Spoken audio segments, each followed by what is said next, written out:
Si Criselda ay handang pasukin ng lahat ng trabaho para lamang may pansuporta sa sarili.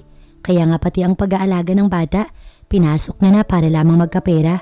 Hindi niya naman inaasahan na kambal na saksakan ng kulit ang kanyang aalagaan.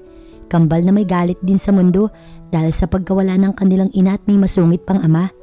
Kasabay ng pagkuha niya sa loob ng kambal, makuha niya rin kaya ang loob ng ama ng dalawa? Ating alamin ang buong kwento. Ang laki naman ng bahay na tumanang. Naglalakad-lakad kanina si Criselda dahil naghahanap siya ng ma-applyan ng trabaho, pero napadaan siya sa isang malaking bahay na kailangan daw ng babysitter, kaya naman nag-doorbell siya at tinanong kung kailangan pa rin, at sabi naman ng tao doon ay kailangan pa rin daw, kaya pinapasok siya ron. Oo iha, pero mag-aama lang ang nakatira dito. Sana ngay matanggap ka dahil sabi mo nga, kailangan mo talaga. Napangiti na lamang si Criselda sa sinabi ng matanda. Maya-maya pa ay may lalaking bumaba ng hagdanan. Masasabi niyang gwapo ito, ngunit medyo nakakatakot ang personality. Isang tinginan pa lang, talagang mahahalata mo na yun. Sino siya, manang? Tanong nito sa matandang nagpapasok sa kanya. Iha, ano nga ulit ang pangalan mo? Matanda na kasi ito kaya makakalimutin. Criselda po, aniya at medyo nayuko dahil nahihiya siya. Marunong ka bang mag-alaga ng mga bata? Oo naman, kung gusto nyo pati paglilinis na rin ang bahay tutulong ako. Kung tutuusin, malaki kasi ang sweldo na makukuha niya. No, pag-aalaga ng kambal ang pagtutuunan mo ng pansin. Kambal po? Taka niyang sabi. Bingi ka ba? Masungit na tanong ng lalaki. Yes, kambal ang mga anak ko. By the way, I have to go. Ikaw nang bahala sa kanila. At umalis na din agad ang lalaki. Yun na po yun? Tanggap na ako? Natutuwa niyang tanong kay Manang Estrella na tila ba nag-aalangan pa kung tatango hanggang sa makarinig sila ng sigawan mula sa ikalawang palapag ng bahay. Dali-dali siyang umakyat upang malaman kung ano yun.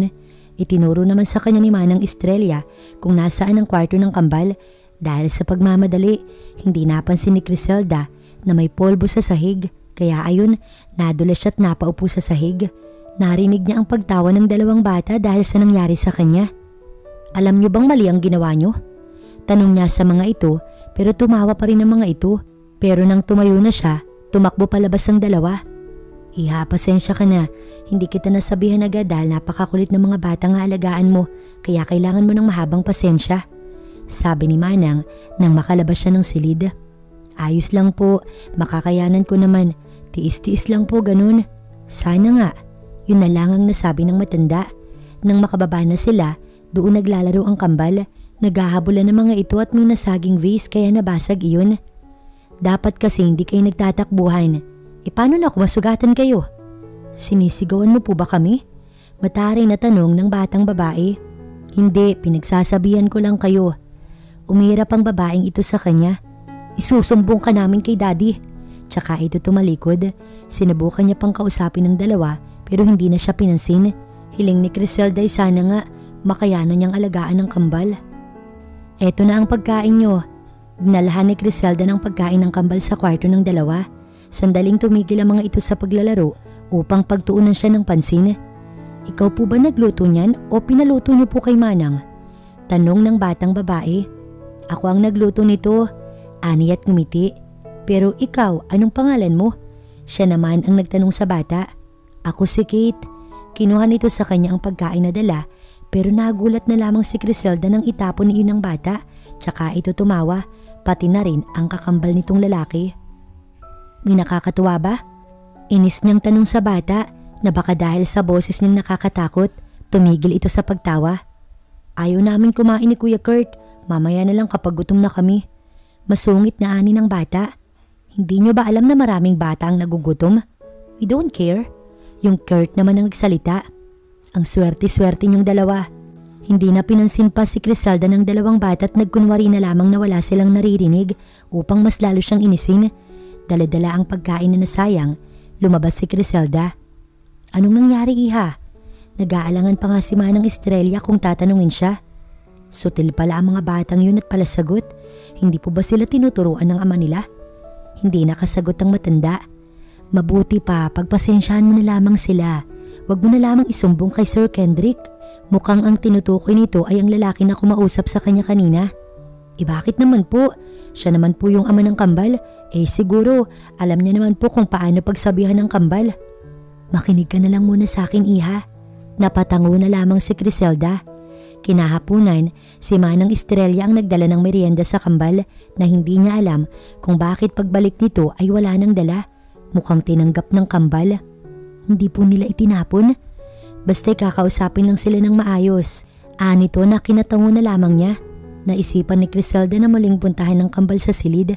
Naabutan niya ang batang si Kate na may hawak na frame at yakap-yakap yun. Sino yan?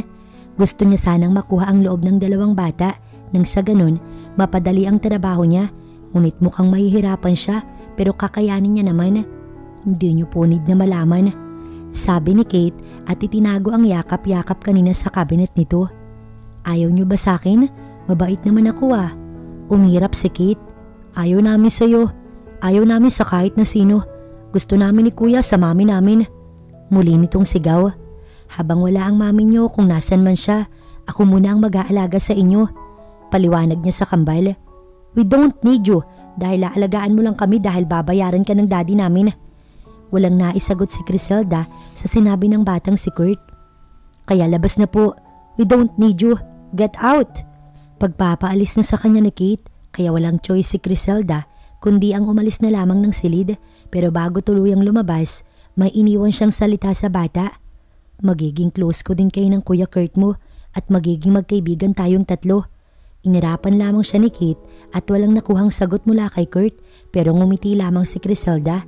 Naniniwala siya na kapag may tiyaga, may nilaga, magiging ka-close niya rin ang dalawa. Ang sabi ng batang si Kate, isusumbong daw siya sa ama pero umuwi na ang ama ng kambal ngunit hindi pa rin ito nakakapagsumbong. Hindi naman sa gusto niyang maisumbong at mawala ng trabaho kundi napapaisip lamang siya na baka hindi ganun kalapit ang dalawang bata sa ama nito. Kamusta? Pinasakit ba nila ang ulo mo? Tanong ni Kendrick sa bago niyang katulong. Ang palagi kasing nangyayari, nawawalan agad ng tagapag-alaga ang kambal niyang anak dahil hindi kinakain ng mga babysitter na nag-a-apply ang dalawang bata. Ayos lang po sir. Sagot sa kanya ni Criselda na kinataka naman niya dahil may ngiti pa ito sa labi. Mukhang hindi nga ito ginawa ng masama ng anak niya. Sigurado ka ba? Baka mayroon kang hindi sinasabi. Paninigurado niya. Wala po talaga. Ang babait po ng mga anak niyo. Napatango na lamang siya. Ayaw niyang mamilit. Maya-maya pa'y bumaba na ang kambal na tila ba hindi natuwa nang makita ang kanilang daddy. Wala ba kayong ginawang kahit na ano? Tanong ni Kendrick sa kambal. Tumingin ang batang si Kate kay Criselda. Hindi ito nagsalita. Mabuti pa'y pakainin mo na sila. Kumain na ako sa labas. Utos kay Criselda ng ama ng kambal. Tanging pagtango lamang ang naging tugon niya. Bakit hindi mo po kami sinumbong? Tanong ni Kate na nakapamaywang sa kanyang harapan. Sabi ko naman sa inyo, gusto ko kayong maging kaibigan. Umirap ang batang babae. Ayaw pa rin namin. Anito at pumunta sa may kusina. Sumunod kay Manang Estrella. Ang kakambal naman ni Kate na si Kurt ay nakatingin lang sa kanya na kalaunan. Tinalikuran din siya upang sundan ng kakambal. Pinanood lamang ni Criselda ang kambal habang kumakain ng mga ito. Mabuti na nga lang at magana o marahil ay takot dahil nandoon at nakauwi na ang ama. Bumaba naman ang ama ng kambal upang i-check ang mga ito. Criselda, let's talk. Pagtawag sa kanya ng amo, sumunod naman siya dito. Mukhang may mahalaga kasi silang pag-uusapan. Ano po yun sir? May pasok na mga bata bukas. Ikaw nang bahalang maghatid sa kanila. Sir, maaari po bang magtanong? Naglakas loob lang talaga si Criselda dahil sa totoo lang, natatakot pa rin talaga siya sa aura nito. Ano yon? Kanina po kasi nakita ko na may yakap-yakap na picture frame si Kate pero nang tanungin ko po, hindi ko na daw po kailangang malaman. Nayo ko si Criselda dahil nakaramdam siya ng hiya. Tama ang anak ko, hindi mo na dapat na malaman. Ang naging tugon nito, kaya nga sana hindi na lang siya nagtanong. Sige po, yun na lamang ang kanyang nasabi. Inutusan na siya ng lalaki na balikan ng bata matapos nun. Tapos nang kumain ng kambal nang makabalik siya. Ako nga pala ang maghahatid sa inyo bukas kambal. Akala niya matutuwa ang dalawang bata o mae-excite pero seryoso lang ang mukha ng mga ito. Wala na pong bago. Sabi ni Kate at niyaya na ang kapatid na bumalik sa kwarto ng mga ito. Sa nakikita niya, mukhang kulang sa atensyon na galing sa ama ang dalawang bata. Kaya gano'n na lamang ang mga ito, parang laging walang sigla at may galit sa mundo na kung magkukulit, hindi mo naman mapipigilan. Maagang gumising si Criselda, ngunit mas maaga pa rin nagising ang kanyang Sir Kendrick. Mabuting at naitanong niya kay Manang ang pangalan ng amo. Kung hindi niya naitanong, hindi niya talaga malalaman dahil hindi naman ito sinasabi. Pero ayos lang dahil hindi rin naman niya tinanong. Nang gumising siya at bumaba, wala na ang lalaki kaya pumunta na siya sa kwarto ng kambal. Ngunit laking gulat niya nang pagpunta niya doon, nakaayos na ang damit ng dalawa at maliligo na lamang. Mukhang bata pa lamang, marunong na agad ang mga ito. "Good morning, kambal." Bati niya sa mga ito pero hindi siya pinansin ng batang si Kate at pumunta na ito ng CR. Samantala si Kurt, lumabas ng silid para pumunta sa kabilang silid na dala ang mga damit nito upang doon ay maligo na rin. Mukhang alam na ng kambal kung papaano aasikasuhin ang kanilang sarili kahit na mga bata pa. Sa bagay, 7 taong gulang naman na ang mga ito na kung tutuusin, grade 2 na. "Tulungan na kita," sabi niya kay Kate pero hindi siya nito hinayaan at sinabing lumabas na muna daw siya dahil magbibihis ito. Pagpasok niya muli, nakita niya ang batang nagsusuklay, ngunit hindi maayos ang pagsusuklay nito kaya doon na siya tumulong.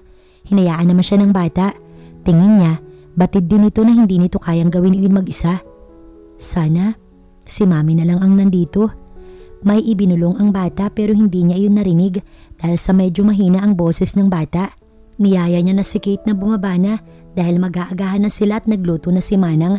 Pero pinuntahan muna nila sa kabilang silid ang kakambal ni Kate na si Kurt na tapos na't nakaayos na rin. Mga bata pa lang talaga'y may alam na. "Maaga daw umalis ang daddy niyo," sabi niya sa dalawang bata habang kumakain ng mga ito. "Palagi naman pong ganun." Yun ang sabi ni Kate bago tumusok ng hotdog. "Gusto niyo ba na sabihin ko sa daddy niyo na bukas gusto niyo na ihatid niya kayo?" Umiling-iling ang batang si Kurt. "Ayaw po namin, tsaka wala po siyang time." Bigla siyang nalungkot sa sinabi ng bata. "Siyempre may time siya sa inyo dahil anak niya kayo. Hindi ganun si daddy, hindi po siya ganun, hindi siya tulad ng iba." Inis nang sabi ni Kate dahil ayaw niyang tumigil. "Sige, tapusin niyo na lang muna ang mga pagkain niyo," sabi niya na lamang sa dalawang bata. Matapos kumain, pinag-toothbrush niya ang mga ito. May driver naman pala na maghahatid pero mas maganda pa rin yung ama ng kambal o ang Sir Kendrick niya ang maghahatid upang matuwa naman ng kambal. Pansin niya tuloy na habang nasa biyahe, tahimik lang ang dalawa at walang kahit na anong imik. Nang makarating sa eskwelahan, nauna siyang bumaba upang alalayan ng dalawa. Nakita ng kambal ang ibang bata na inihahatid ng parehong mami at daddy at nakita niya sa mga mata ng dalawa ang pagkainggit. Naawa tuloy siya sa kambal pero nasaan na nga ba yung ina ng dalawa? Inihatid niya na rin sa room ang mga ito na hindi niya inaasahan na kakausapin siya ng guro ng dalawa. "Kayo po ba yung bago nilang tagapag-alaga?" "Ako nga po, ma'am." Magalang niyang sagot sa guro. "Kailang po kasi yung naghatid sa kanila sa room at mukhang naiiba kayo sa mga nauna." "Hindi naman po, gusto ko lang po talaga na maalagaan silang mabuti." Aniya, nakinangiti na lamang nila ng guro, tsaka nila tinuon ang atensyon sa kambal na ang dalawa lamang ang nag-uusap at nagkakaintindihan. Dahil siya ang taga-alaga, si Criselda rin ang susundo sa kambal, ngunit malayo pa lang sa room, rinig niya na ang pagtatalo mula ron kaya binilisan niya ang lakad at doon nakita ni Criselda ang isang batang umiiyak habang yakap ng mami nito, isang batang babae. "Nandito na pala ang bagong tagapag-alaga ng mga batang to na masasama ang ugali," sabi ng babae na yakap ang anak na inaway ni Kate. Ang laruan kasi nito, sinira ni Kate kaya iyak ng iyak ang anak nito. "Ano po bang problema?" tanong niya dahil hindi pa naman niya alam ang nangyari at ang sama naman kung huhusgahan niya agad ang kambal. "Problema? Yang dalawang alaga mo ang problema. Palibhasa'y kulang sa aruga ng magulang. Sa bagay wala ng ina, tapos busy pa yung ama sa negosyo. Sinira lang naman ni Kate ang laruan ng anak ko. Marahil walang oras ang ama kaya hindi mabili ng laruan, kaya ayan naiinggit." Natatawang sabi ng ginang sa mga huli nitong iniwan na kataga. "Sobra naman po kayo, misis. Hindi nyo naman kailangang sabihin yan." Inis na sabi ni Criselda. "Bakit? Totoo naman ah." Naririnig po ng bata." Tumawa lang ang babae. "Hayaan mo nang malaman nila ang ginagawa nila. Noong una'y pinagpapasensyahan lang sila dito. Nagpaalam si Criselda na kakausapin niya lamang ang mga bata. Mabuti na nga lang at mukhang medyo mabait pa ang ginang na hindi ginaidan si Kate. Ngunit matabil lang talaga ang dila. Noong nasa sasakyan na, doon niya kinausap si Kate. I just want to go home. Simpleng sabi ng bata kaya hindi niya na ito kinulit pa. Nang makabalik na sa mansyon, naunang bumaba si Kate na hindi niya na napagbuksan pa. Anong nangyari, iha? Alalang tanong ni Manang Estrella. May sinira daw po na laruan ng kaklase. Napahawak na lamang sa sentido ang matandang katulong. Kung makakabalik lang sana si Ma'am Risa. Bakit? Nasaan po ba siya? Mukhang nagdadalawang isip pa ang matanda kung sasabihin sa kanya. Pero kalaunan, nanaig pa din na sabihin sa kanya kung ano ang dapat niyang malaman. Wala na ang asawa ni Sir Kendrick na si Ma'am Risa na ina ng kambal. Simula nang mawala siya, nagkagano na ang kambal. Dahil sa totoo lang mabait naman sila dati. Marahil ay dahil na rin siguro na kulang sa aruga ng kanilang ama. Mukhang mahal na mahal po ng kambal ang kanilang ina, kaya labis silang naapektuhan sa pagkawala nito. Mahal na mahal talaga nila, iha, dahil noon busy na sa negosyo si Kendrick. Si Ma'am Risa lamang ang nag-aalaga sa dalawa. Nalulungkot na sabi ng matanda. Pero bakit po hindi pagtuunan ng pansin ni Sir ang mga anak niya? Hindi ko rin alam, iha. Mas lalo siyang naging lulong sa trabaho. Ewan ko ba?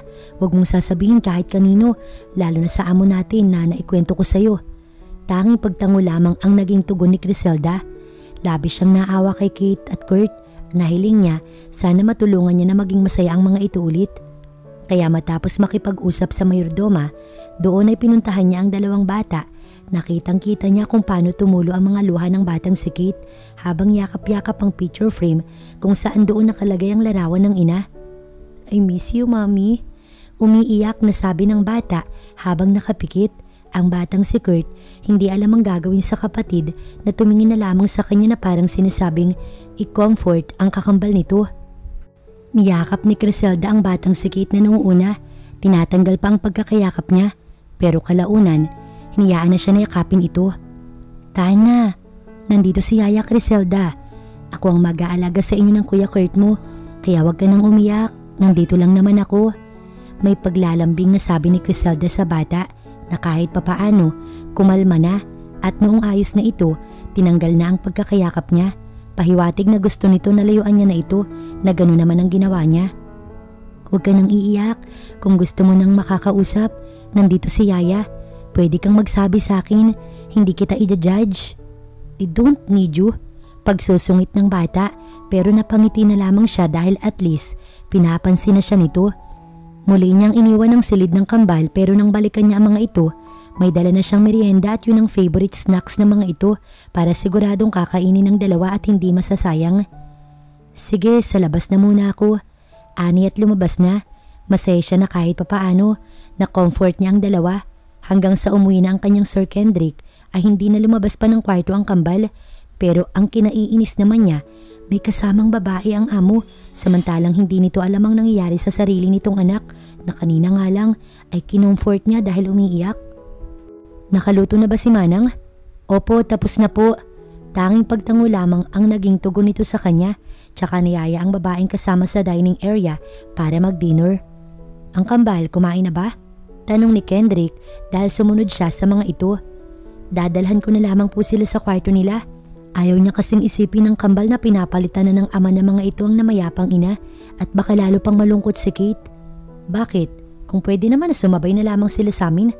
Sabi ng babaeng kasama ng kanyang amo. Pasensya na po pero hindi lang sanay po yung mga bata sa nakikita ko. Makatwiran niyang sagot. Pero may sasabihin pa sana ang babae nang patigilin ito ni Kendrick na sinabing gawin niya na lamang ang gusto niyang gawin. Kaya kumuha na lang siya ng dinner ng kambal at dinala iyon sa ikalawang palapag kung saan nandoon si Kate at si Kurt. Dumating na po si Dad? Tanong ni Kate sa kanya. Oo, aniya at medyo napakamot pa sa ulo dahil hindi niya alam kung paano sasabihin sa dalawang bata. Okay, simpleng sagot ni Kate at kinuha na ang dala niya dahil gutom na ito. Pati na rin si Kurt ay kinuha sa kanya ang pagkain nito. Hinintay niya na matapos sa pagkain ng kambal bago niya iwan ang mga ito na dala ang pinaggamitan. Pagkababa niya, nakita niya si Kendrick at ang kasama nitong babae na nagtatawanan o mas tamang sabihin na ang babae ang panay ang tawat kwento. Ayos lang ba sila? Tanong ng lalaki sa kanya. Ayos lang po sila, sir. Hindi niya na sinabi pa ang insidente sa eskwelahan. Mukhang busy rin kasi ito. Bago ka lang ba dito? Ang babaeng kasama naman ni Kendrick ang nagtanong sa kanya. Halos isang araw pa lang po. Mahinang tumawa ang babae at sinabing, sana magtagal ka. Hindi niya na lamang pinansin pa kaysa mainis siya at kung anong magawa dito dahil kakagigil naman talaga ang babae. Halatang may gusto sa amo niya pero ang amo niya may gusto kaya dito? Kahit papaano, maayos-ayos niyang pakikitungo ng kambal kay Criselda. Sa bagay, ilang araw na rin siya sa trabaho niya. 6 na rin at sa susunod na araw ay linggo. Uuwi siya sa kanila dahil yun ang day off niya at sana sa pag-alis niya, sana'y maayos niyang maiwan ng kambal. Dahil Friday na, masaya na mga estudyante dahil Sabado at Linggo na. Isa lang ang ibig sabihin nun, walang pasok. Pero si Kurt at Kate ay parang wala lang sa dalawa at parang normal na normal yun. Hanggang bukas na lang muna si Yaya. Sa sinabi niyang yun, natuon ang atensyon ng kambal sa kanya. Aalis na po kayo? Sawa na po kayo sa amin agad? Tanong sa kanya ni Kate. Hindi, kasi day off ni Yaya kapag linggo kaya wala ako dito. Napatango-tango na lamang ang bata. Ibig sabihin, pupunta po kayo sa family nyo? Oo, pupunta ako sa kanila. Sila naman ang dahilan kung bakit ako nagtatrabaho. Paliwanag niya sa kambal. Sama po kami sa'yo. Huwag nyo na lang pong sabihin kay Daddy. Hindi inaasahan ni Criselda na sasabihin iyon ni Kate. Kaya ang inisip niya, nagbibiro lamang ang bata. Joke lang yan bebe, diba? Mayayari ako sa daddy nyo kapag ginawa ko yun. Although ang alam niya, mawawala nga sa Sabado at Linggo ang ama ng kambal dahil may business meeting itong a-attendan sa ibang lugar. Mukha po ba ako nagbibiro? Ayaw namin na maiwan sa malungkot na house. Tsaka promise po na hindi kami magkukulit ni Kuya Kurt. Sabi pa ng batang si Kate pero wala mo nang naibigay na sagot si Criselda. Sinabi niya na pag-iisipan niya na muna na mabuti. Natutuwa si Manang Estrella dahil maaliwalas daw ang mukha ng kambal simula nung makauwi sila. Kaya ibig sabihin lamang nun, walang nangyari na kung ano. Magana din kumain ng 2 ng hapunan, ngunit ang ama ng kambal o ang Sir Kendrick niya, late na namang umuwi sa hindi niya malamang dahilan. Bukas mawawala ako, kaya ikaw na munang bahala sa kambal. Siya naman talaga dahil siya ang taga-alaga ng 2 bata. Sa linggo'y iwanan mo na lamang sila kay Manang. Ang sweldo mo sa unang linggo ay na kay Manang na rin. Lalagpasan na sana siya ng lalaki at mukhang tutungo na sa hagdanan upang pumunta sa kwarto nito pero tinawag niya ang lalaki. Why? May sasabihin ka ba? Imbis na itanong ang gusto niyang sabihin, umiti na lamang siya at umiling-iling na hindi na lamang pinansin ng lalaki. Tsaka niya tinungo ang kwarto ng kambal. Mabuti na lamang at hindi pa natutulog ang mga ito. Bakit po? Napapansin niya na parang medyo bumabait na si Kate. Wala na rin daw itong inaaway sa room. Isasama ko kayo sa amin sa linggo pero kay Manang lang tayo magpapaalam. Hindi sa daddy niyo dahil siguradong hindi tayo papayagan. Nalaman kasi ni Criselda na mahigpit talaga si Kendrick pagdating sa kambal. Thank you, Yaya. Tuwang-tuwang sabi ng batang si Kate na ikinangiti na lamang niya. Lalo na nang makita niya si Kurt na pinapanood ng kakambal na masaya. Araw na ng linggo't day off niya na. Nakapagpaalam na rin siya kay Manang na isasama niya ang kambal sa pag-uwi sa kanila at pumayag naman ito para naman daw hindi maboard ang mga bata at kahit papaano malibang ang mga ito kaya masaya si Criselda. Ang iniisip na lamang niya, paano kapag nalaman ng ama ng mga bata dahil sigurado talaga na malalagot siya sa Sir Kendrick niya kapag nagkataon. Dito po yung house niyo? Kabababa lamang nila ng tricycle, nasa labas na sila ng kanyang bahay. Oo, dito baby. Gusto mo ba na bumalik sa inyo? Pabiro niyang sabi sa bata. Baka lang naman kasi ayaw na nito doon dahil hindi naman kagandahan ng bahay nila. Hindi gaya ng bahay ng mga ito. Tara, pasok na tayo.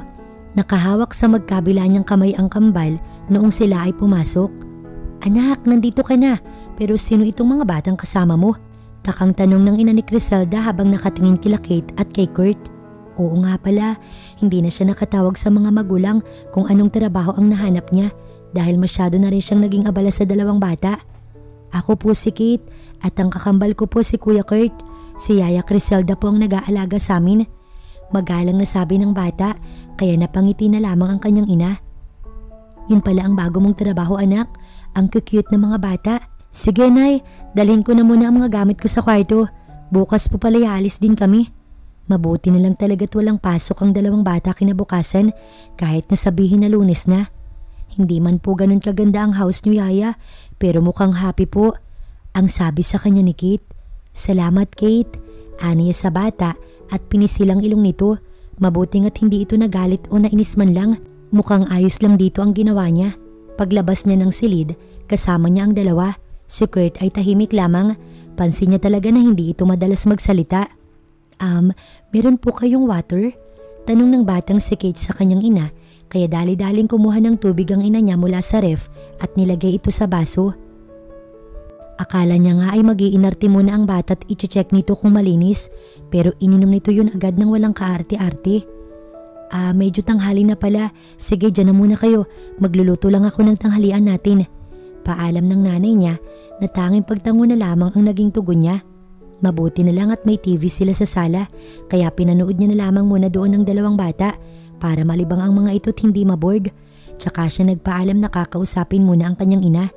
Nakasarado naman ang pinto ng kanilang bahay, kaya nakakasigurado siya na hindi aalis ang mga ito. Anak, ayos lang ba sa amo mo na dinala mo yung mga anak niya dito? Tanong agad kay Criselda ng nanay niya.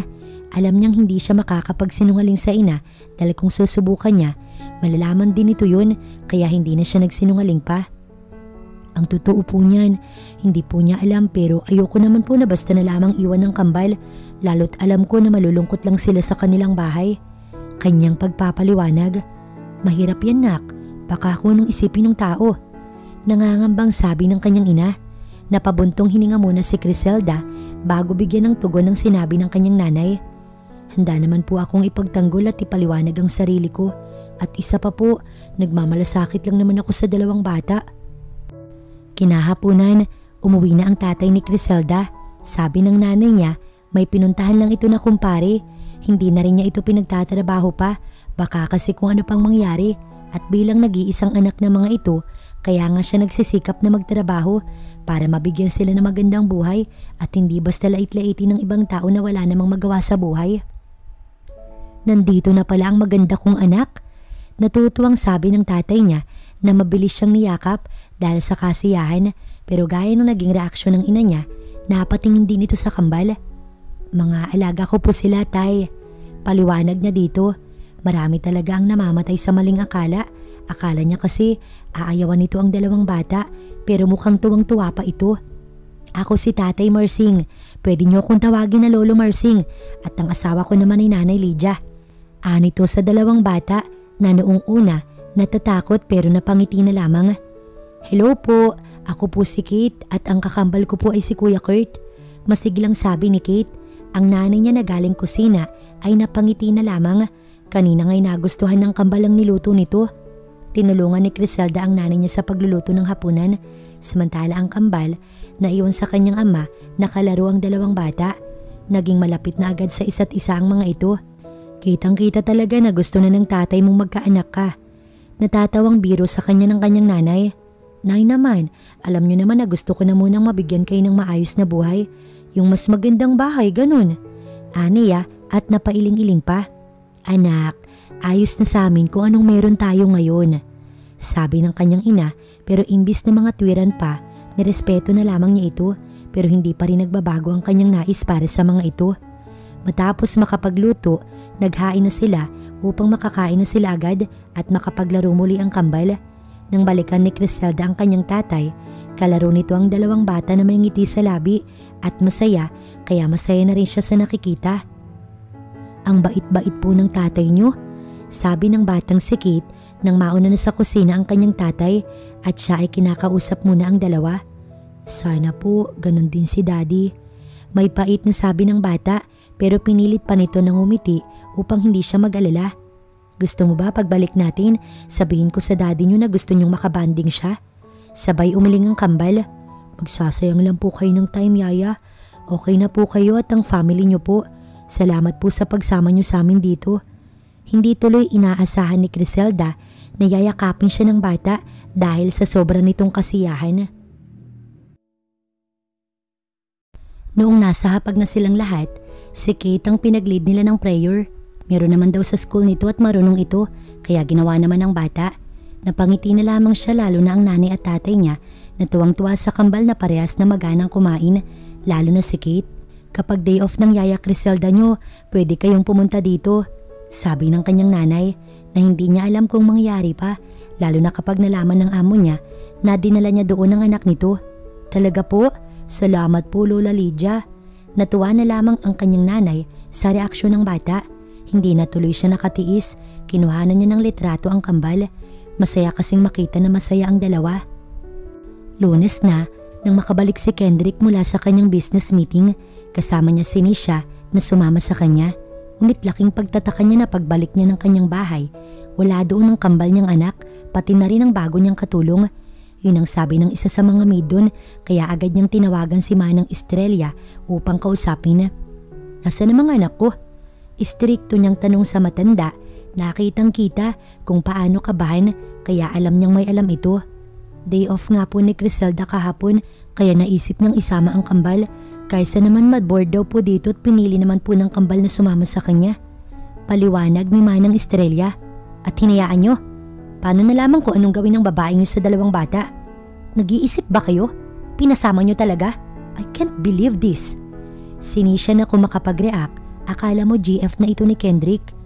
Wala pong masamang intensyon si Criselda sa mga bata at kung tutuusin ay mas may kalinga pa nga siya kaysa sa inyo.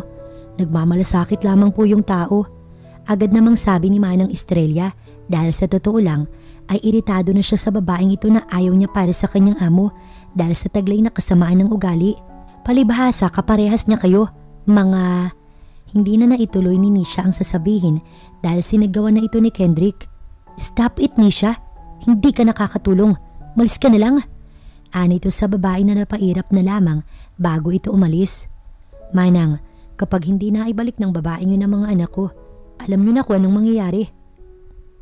Sabi kay Manang Estrella ng amo bago ito naglakad patungo sa hagdan dahil pupunta sa kwarto nito sa may ikalawang palapag. Agad na tinawagan ni Manang Estrella si Criselda upang sabihin dito na dumating na ang kanilang amo. Mabuti na nga lang at sabi nito nasa biyahe na ito kasama ang kambal kaya napanatag na ang kanyang kalooban. Sana nga lang makapagpaliwanag ng maayos si Criselda upang hindi ito mawalan ng trabaho. May ngiti sa labi na pumasok si Criselda kasama ang kambal na may dala pang Tupperware kung saan ipinagluto ang kambal ng ina ni Criselda ng mani na talagang nagustuhan ng mga ito. Nakalimutan tuloy nila na naroon na nga pala ang ama ng kambal at naghihintay. Sino may sabi sa'yo na pwede mong isama yung mga anak ko kahit saan mo gusto? Tanong sa kanya ng amo. Baka po kasi Hindi niya natuloy ang sasabihin nang makatikim siya ng isang malakas na sigaw mula dito. Mukhang galit na galit talaga ang lalaki. Wala akong pakialam sa mga eksplanasyon mo. Paano kung may mangyaring masama sa kanila dahil sa pagsama mo? Galit nitong sabi. Sir, hindi ko naman po hayaan na masaktan sila at hindi ko po pababayaan. Kahit na natatakot, nagawa pa rin niyang magpaliwanag. Sa susunod na gawin mo pa ulit to, mawawalan ka na ng trabaho. Ayoko sa lahat, sumasalungat sa akin. Inis pa rin sabi ni Kendrick pero ang hindi inaasahan ni Criselda ay ang sasabihin ni Kate. Dahil isinama po kami ni Yaya Criselda sa kanila, naging happy po kami ni Kuya. Ang bait-bait po ng mga magulang niya at gusto nila kami, inaalagaan nila kami. Bakit po kayo nagagalit Daddy kung hindi kayo ganun sa amin?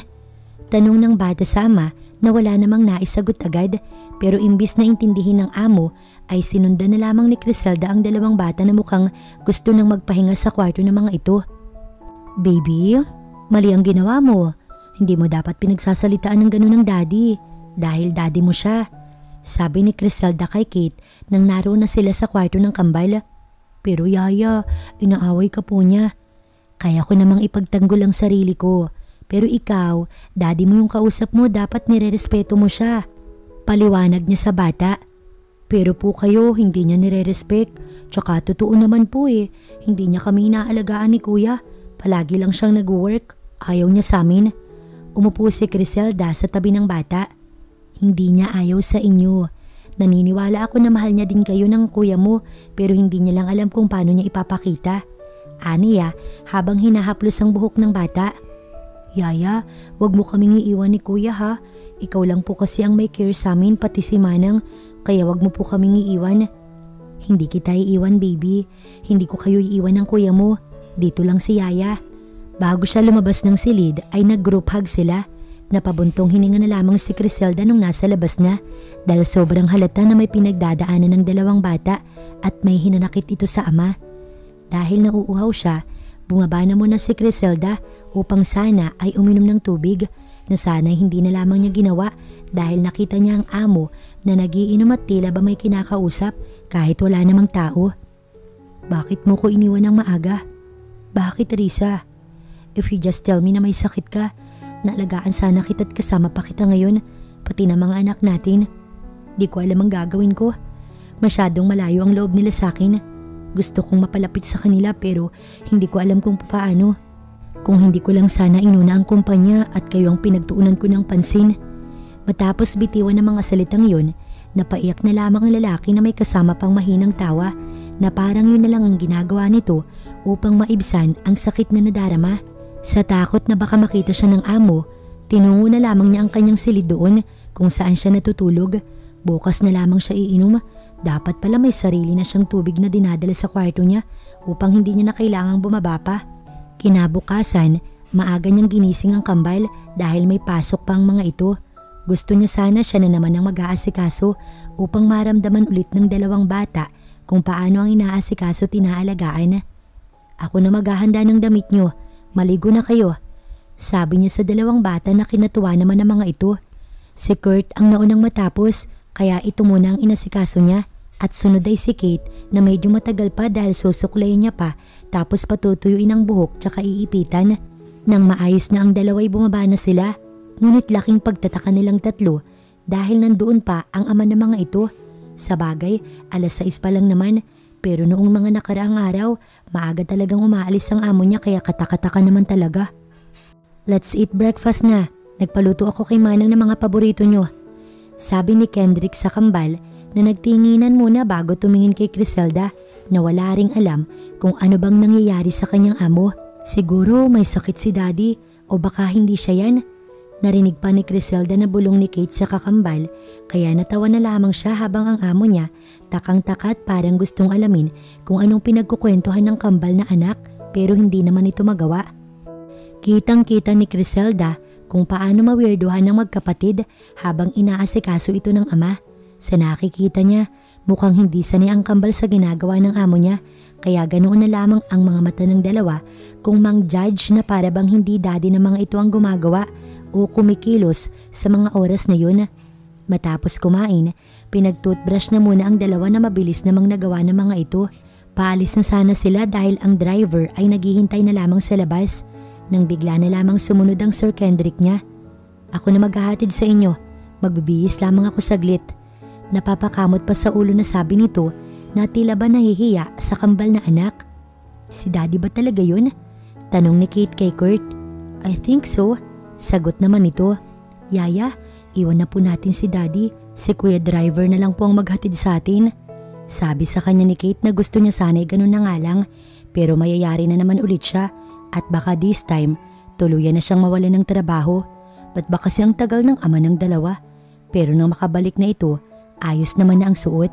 Hindi pang CEO o pang kumpanya, pang isang ama lang na maghahatid sa mga anak kaya napangiti na lamang siya.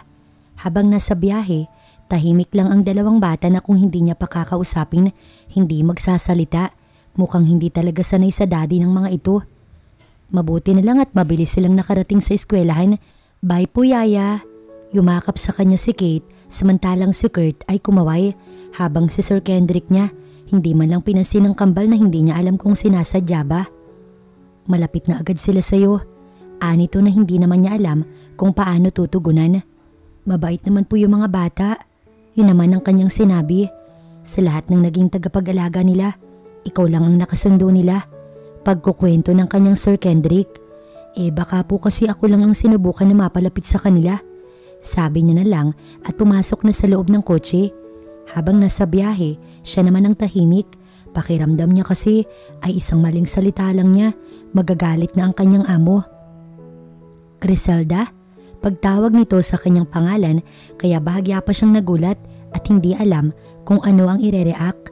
Bakit po? Taka niyang sabi.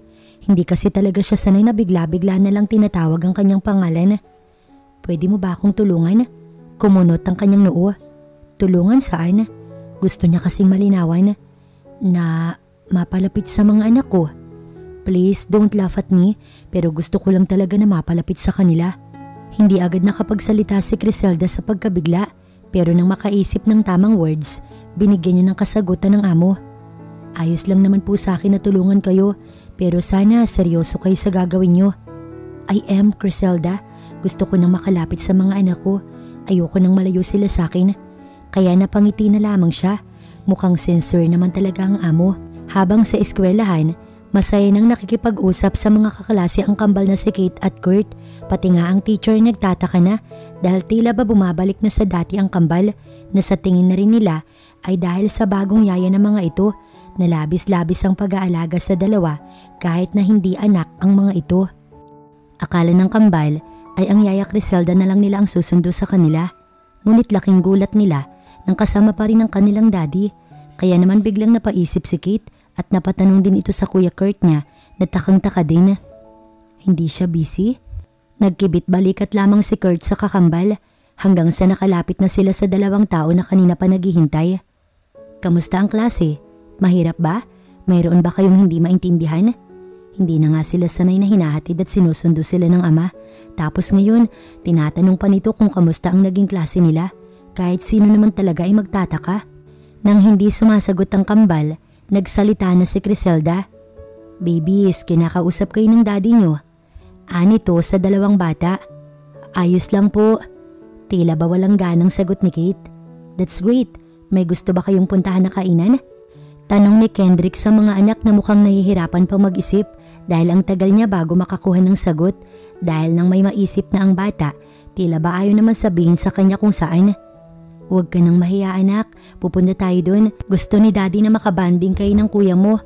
Tumingin muna si Kate kay Criselda na tinanguan lamang ang bata na nagsasabing ayos lang ang lahat at wag itong mahihiya na magsabi sa ama. Doon po sa favorite restaurant namin nila mami. Nayuyukong sabi ng bata dahil natatakot ito na baka magalit ang ama o baka sigawan siya. Okay, may ngiti sa labi na sagot ni Kendrick sa anak kaya mas lalo lamang itong nawiwirduhan sa kanya. Usually kasi kapag binanggit ang word na mami, bigla na lamang itong magagalit ngunit hindi sa pagkakataon na yun. Yaya, ano pong ginawa mo? Mahinang boses ang ginamit ni Kate sa pagtatanong sa kanya. Agad namang pinagtuunan ni Criselda ng pansin ng bata. Anong ibig mong sabihin baby? Taka niya namang tanong sa bata. Bakit po parang bumait si daddy? Hindi po siya ganyan dati. Napangiti na lamang si Criselda. Hindi sanay ang dalawang bata, ngunit kailangan na ng mga itong sanayin ng kanilang mga sarili dahil unti-unti nang bumabawi yung ama nito. Hindi ba pwedeng gusto niya lang na bumawi sa inyo? Kasi ako wala akong ginagawa. Naniniwala ko na gusto niya lang na maging happy kayo at maging close sa inyo. Sabay ngiti sa bata na napangiti na lamang din. Tsaka ito bumulong kay Kurt na tahimik lamang. Mabilis silang nakarating sa resto na paborito ng dalawang bata. Mabuti na lang at walang masyadong tao dun. Si Kendrick na ang nag-order dahil alam nito kung anong paborito ng mga anak at siya noong tinanong ay sinabi niya na lamang na kahit ano. Pasensya ka na Criselda kung nasigawan kita kahapon. I was just so worried sa mga anak ko. Alam ko na mali ang ginawa ko. Salamat din sa pag-aalaga ng mga magulang mo sa dalawang bata ha. Sa harap ng kambal ay pasasalamat ni Kendrick. Daddy, can I ask something po? Biglang napunta ang atensyon nila kay Kate. Ano yun my daughter? Tanong naman ni Kendrick sa anak na babae. Kahit ano pa yun, handa naman siyang sagutin. Si Tita Nisha po ba yung gusto niyong maging bagong mami namin? Kasi isinasama niyo po siya sa house. Siya po ba ang papalit kay mami bilang wife niyo? Mukhang sinusulit na talaga ni Kate na ganun ang ama, kaya nagtanong na. No baby, dahil kahit kailan, walang makakapalit sa mami niyo. Nisha is just my friend. Sagot ni Kendrick kay Kate na napangiti na lamang dahil sa totoo lang ayaw ng bata sa kaibigan ng daddy niya na iyon. Para sa kanila, masama ang ugali nito dahil iba kasi ang ugali kapag nakaharap ang daddy nila at nakatalikod. Nang dumating na ang order nila, kumain na sila na parang isang pamilya. Si Criselda pa nga ang nag-ayos sa dalawang bata upang hindi madumihan ng mga ito, lalo at naka-school uniform. Ayos lang din naman sa kanya kung madudumihan ng dalawa dahil handa siyang maglaba. Ngunit mahirap na, lalo na't gusto ni Kate na sobrang linis ng uniform. Bigla na lamang napaso ang batang si Kate dahil medyo mainit ang sabaw. Aasikasuhin nga sana ito ni Kurt pero sinabi niya na siya na ang bahala sa kakambal at ituloy na lamang nito ang pagkain. Hinihipa niya muna ang sabaw bago iyon isubo kay Kate upang hindi na muling mapaso ang bata. Si Kendrick, pinapanood lamang siya kung paano niya asikasuhin ang kambal at ewan niya ba kung bakit parang gusto nitong tumulong pero hindi naman magawa.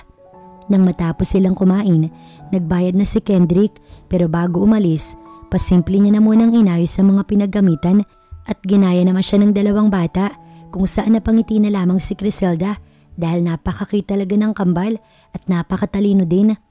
"Daddy, wala po kayong work?" tanong ni Kate rito. Kahit papaano, magaan na ang pakiramdam ni Kendrick dahil nasisiyahan siya na kinakausap na siya ng anak na si Kate at mukhang nagiging komportable na rin ang bata sa kanya. "Meron, pero gustong mag-spend ng time sa inyo ng Kuya Kurt mo," paliwanag niya sa anak niya. Hanggang sa makauwi sila sa mansyon ay masaya ang dalawang bata, ngunit ang ngiti sa labi ng kambal ay mabilis na nawala, lalo nang makita ng mga ito si Nisha na kanina pa iniintay doon si Kendrick dahil gustong malaman kung bakit hindi pumasok sa kumpanya ang lalaki. "Sir, doon na po muna kami sa taas," paalam ni Criselda sa amo. Tumango naman ito kaya sinundan na lamang ni Criselda ang kambal. "Nakalimutan mo na ba agad yung ginawa ng babaeng yun? Dinala niya kung saan yung mga anak mo, kaya bakit hindi mo pa siya tinatanggal?" Galit na tanong ni Nisha kay Kendrick na kung makapag-demand, akala mo naman ay girlfriend. Niwala nga silang relasyon ng lalaki. Siguro'y masyado lamang itong assuming. Bakit ko naman siya tatanggalin sa trabaho kung kaklose niya ang mga anak ko? And about sa hindi ko pagpasok, masama ba na mag-spend ako ng time with my kids? Inis na sabi ni Kendrick sa babae. "Pero sana sinabihan mo man lang ako. I was so worried about you, Kendrick, kahit nakahapon na sigawan mo ko." Bigla na lamang lumambot ang ekspresyon ng mukha ni Nisha na parang sobrang bait nito kay Kendrick. Bakit naman kita sasabihan? Ano ba kita? Walang tayo, Nisha. We're just friends. Hinahayaan kita na samasamahan mo ko pero hanggang dun lang yun." Natameme si Nisha sa sinabi ni Kendrick. Wala itong masabi na kung may lalabas man sa bibig, talaga namang mauutal pa. "Oh, okay. We're just friends," sabi ni Nisha na tumawa pa ng kaunti. "Sige, I'll go na." At dahil nakatalikod na ang babae, hindi na nakita ni Kendrick ang galit nitong muka. Hindi kasi nito nagugustuhan ng mga nangyayari. Matapos makapagbihis ng kambal, ay bumaba na sila. Laking pasasalamat ni Criselda dahil wala na doon yung Nisha, kaya ayos na din ang kambal. "Where's Tita Nisha, Daddy?" tanong ni Kate sa kanyang daddy. "Umalis na siya, my daughter." Malambing na sagot ni Kendrick. "Oh, okay." At may ngiti sa labi na tinungo ng bata ang kusina upang magkwento daw kay Manang Estrella ng kung ano ang mga naganap dito sa school. Yun na pala ang nakahiligan na gawin ni Kate. Sumama na din dito ang kakambal na si Kurt kaya siya ang naiwan sa ama ng dalawang bata. Susunod na nga rin sana siya pero bigla siyang tinawag ni Kendrick. "Bakit po, sir?" Takanyang tanong na medyo kinakabahan din. Salamat po saan? "Sa pag-aalaga mo sa mga anak ko."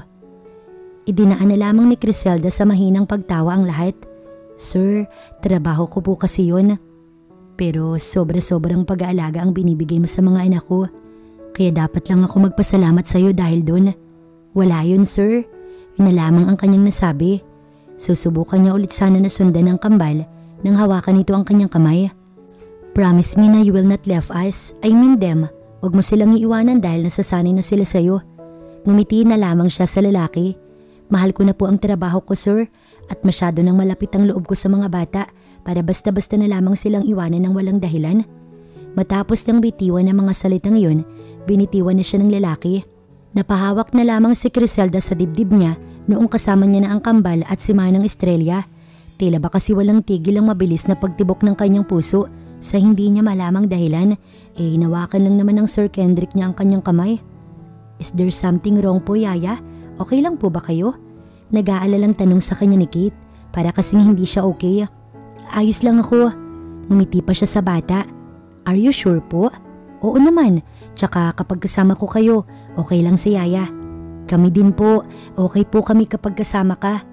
Parang hinaplos ang puso ni Criselda dahil sa sinabi ng bata. Sa mga simpleng salita na ganoon, kilig ang dulot sa kanya. Sa mga sumunod na araw, tila ba mas naging malapit si Kendrick sa mga anak nito. Close na sa isa't isa ang mga ito at hindi na nagkakailangan. Madalas na ding mag-usap ang tatlo, pati na rin si Kurt na tahimik lang, nakikipag-usap na sa daddy. Hindi niya lubos akalain na isasama ni Kendrick ang mga anak sa kumpanya nito kung saan kasama din siya dahil siya nga ang taga-alaga ng kambal.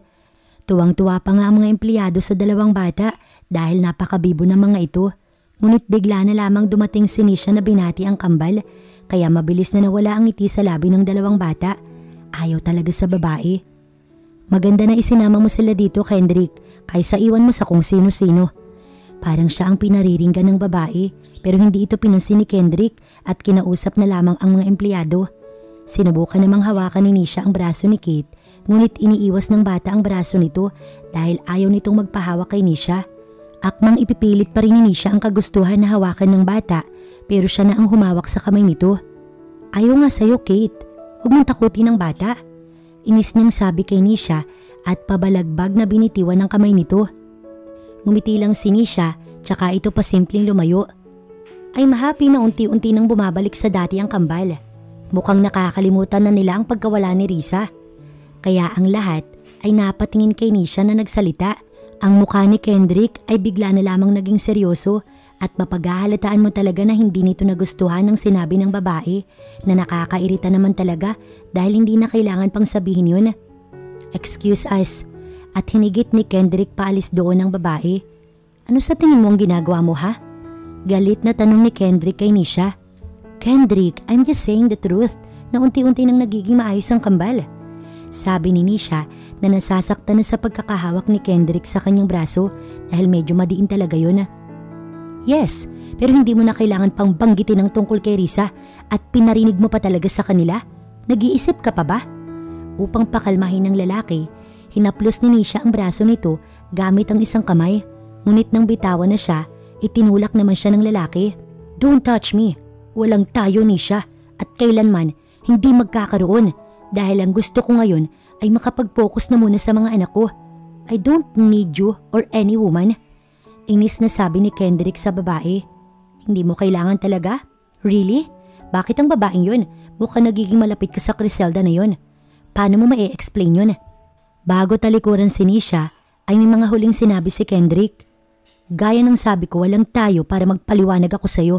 We're just friends at wag mo kong pilitin na pati yun, putulin ko. At tuluyan na nitong tinalikuran si Nisha. Anong nangyari? May ginawa ka ba sa kanya? Agad na tanong ni Criselda sa lalaki nang bumalik ito mula sa pakikipag-usap kay Nisha. Wala, I just talked to her. Paliwanag naman ni Kendrick kay Criselda na mukhang nag-aalala. Ayoko sanang magalit ka sa kaibigan mo pero mukhang tinatakot niya yung mga anak mo. Parang gusto pang ang saktan.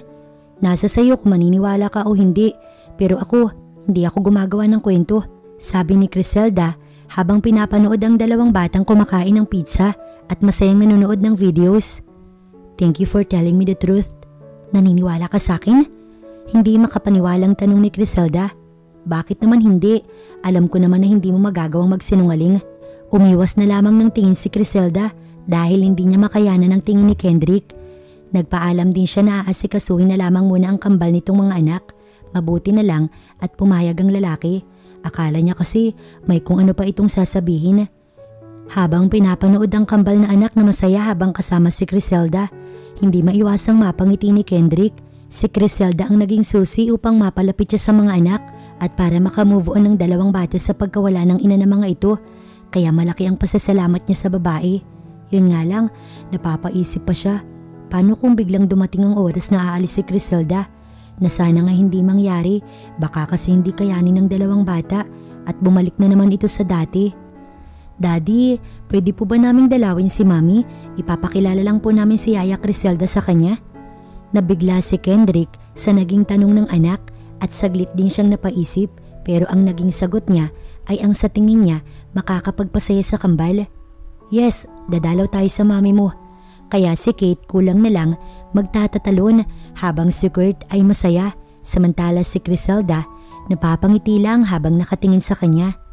Isinama siya ng mag-aama sa puntod ni Risa, ang asawa ni Kendrick at ang ina ng kambal na namayapa.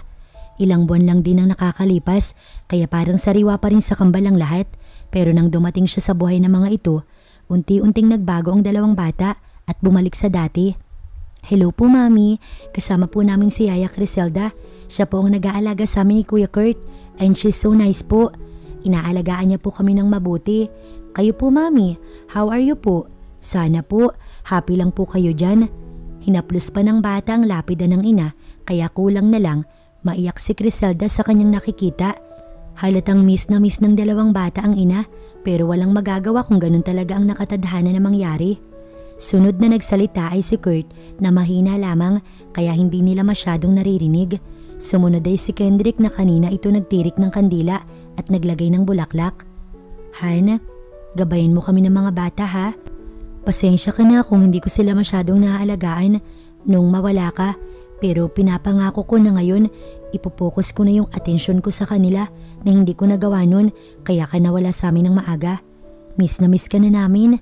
May lungkot sa boses ng amo. Mami, aalis na po kami. Babalik po kami dito. We love you po. Hindi ka namin makakalimutan. Si Kate na nagpapaalam sa kanyang ina.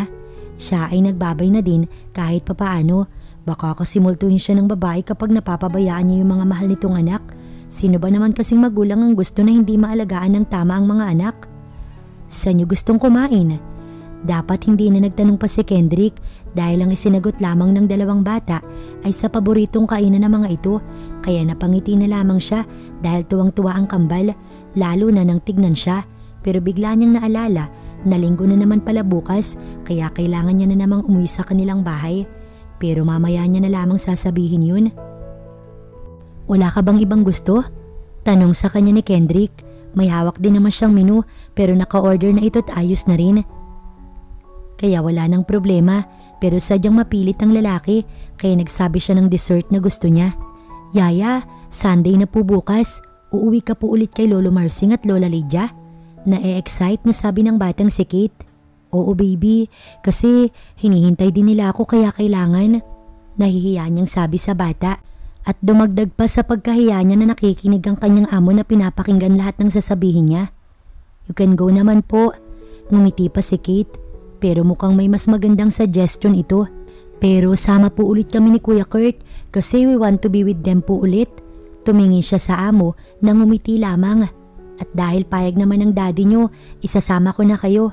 Napapalakpak na lamang si Kate samantala si Kurt napangiti na lang hanggang sa dumating na ang order nilang pagkain kaya nagsimula na silang kumain.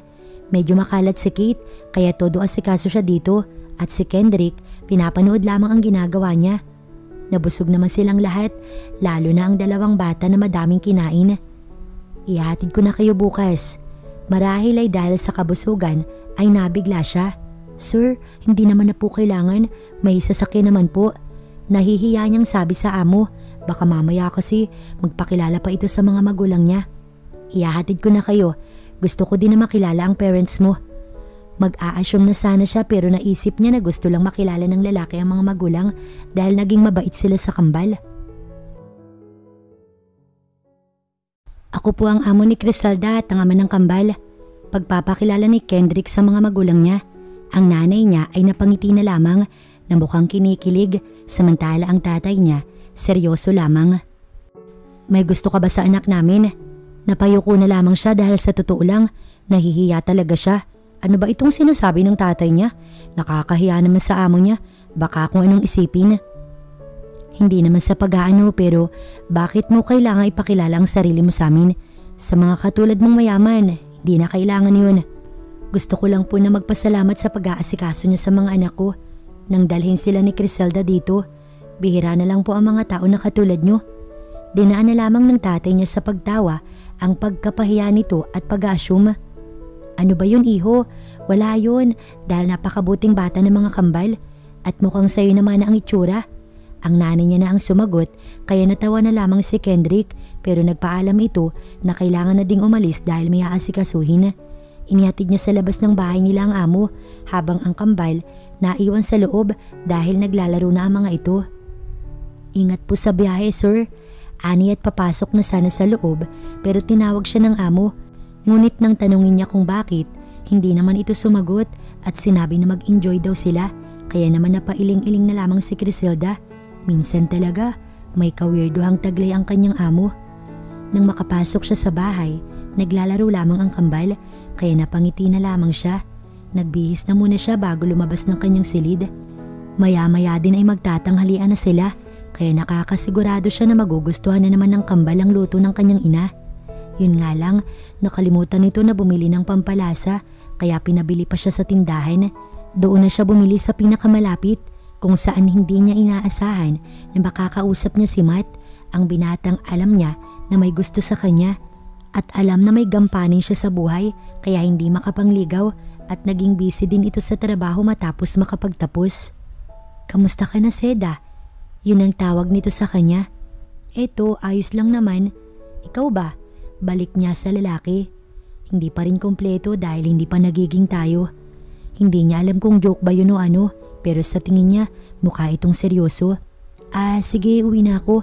May niluluto pa kasi si nanay. Paalam niya sa lalaki na kinangiti nito pero narinig niya pa ang pagsigaw nito na pupuntahan siya mamaya sa kanilang bahay. Nakabalik na pala si Matt, Nay. Pag-uusisa ni Criselda sa kanyang nanay.